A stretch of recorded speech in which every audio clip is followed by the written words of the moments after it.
సంక్షేమ సంఘం వ్యవస్థాపక సభ్యులుగా ఉంటూ బాధిత జాతి అభివృద్ధికే కాకుండా మిగిలిన అన్ని వర్గాల అభివృద్ధికి కూడా గవర్నమెంట్ గారు ఎంతో కృషి చేశారు.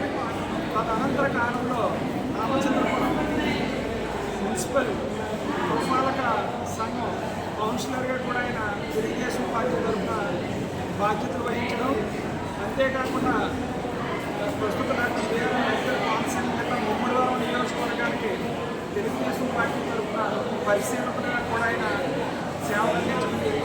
చివరి వరకు కూడా తెలుగుదేశం పార్టీ అభిమానిగానే, ఒక బలమైన కార్యకర్తగానే, ఒక సమన్వయ కమిటీ సభ్యుడిగానే ఆయన జీవితాన్ని కొనసాగించడం జరిగింది. మరి అటువంటి వ్యక్తి తదనంతర కాలంలో సాంఘిక సంక్షేమ శాఖలో రికార్డ్ అసిస్టెంట్గా పోస్టు సంపాదించి సాంఘిక సంక్షేమ శాఖలో కూడా ఎంతో ఉన్నతమైన సేవలు అందించిన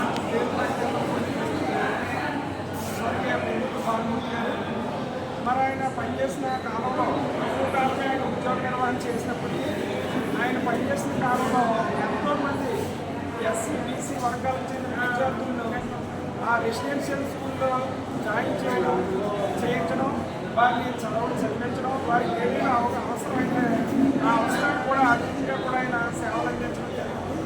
అటువంటి మహనీయుడిగా పేరు పొందడం జరిగింది.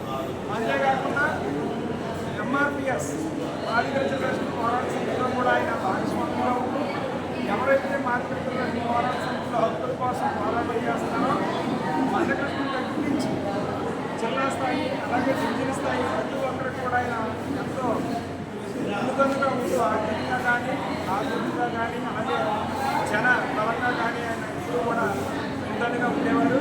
ఈ రామచంద్రపురంలో సాధారణంగా ఎంఆర్పిఎస్ అంటే బలంగానే ఉండడం, చాలా పేటలో బాధ్యపేటలు ఉండడం, బలమైన నాయకత్వం ఉండడం, అందుకని సచిన్ లాంటి బలమైన నాయకులు తదనంతర కాలంలో ఎంతో మంది నాయకులు ఇక్కడ ఉన్నారు. వారందరికీ కూడా ఆయన ఎవరికి వివాదాస్పదం కాకుండా అందరితో చేదోడు వాదోడుగా ఉంటూ స్నేహపూర్వకంగా ఉంటూ ఇటు కుటుంబ సభ్యులతోనూ అటు జాతి కుటుంబ సభ్యులతోనూ బాలిక రిజర్వేషన్ పోరాట సమితి సభ్యులతోనూ ఒకవైపు తెలుగుదేశం పార్టీ కుటుంబ సభ్యులుగాను సాంఘిక సంక్షేమ శాఖలో మంచి ఉద్యోగిగాను ఇలా అన్ని రంగాల్లో ఆయన అడుగుపెట్టిన ప్రతి రంగంలో కూడా పేరు ప్రఖ్యాతులని మంచి మనిషిగా, మంచి నిస్వార్థపరుడుగా, మంచి సేవకుడిగా, మంచి సహకారిగా మంచి పేరు ప్రఖ్యాతులు తెచ్చుకోవడం జరిగింది. ఆ కారణం చేత ఆయన పిల్లలందరూ కూడా మంచి పొజిషన్లో ఈరోజు మరి ఆయన ఆకస్మికంగా మృతి చెందడం మేమందరం కూడా ఈరోజు జ్ఞాపకానికి ఏర్పాటు చేస్తే ఆ కోవిడ్లో మేము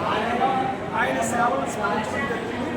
ఈ కార్యక్రమంలో ఇక్కడ ప్రస్తుతం తెలుగుదేశం పార్టీ నాయకులు చంద్రబాబు భాస్కర్ గారు, అలాగే రాష్ట్ర తెలుగుదేశం పార్టీ కార్యనిర్వాహక కార్యదర్శి రామగడ్డ జాన్సన్ గారు, ఆయన సమకాలికులు, అలాగే జనసేన పార్టీ యూత్ నాయకులు, అలాగే ఎంఆర్పిఎస్ నూతన విభాగం జిల్లా అధ్యక్షుడు మానపల్లి రాజు గారు, అలాగే వారి కుటుంబ సభ్యులు నక్కపల్లి సుభాష్ గారు, అలాగే మాస్టర్ గారు, ఇలా ఎంతోమంది సభ్యులు ఈ కార్యక్రమంలో పాల్గొన్నారు.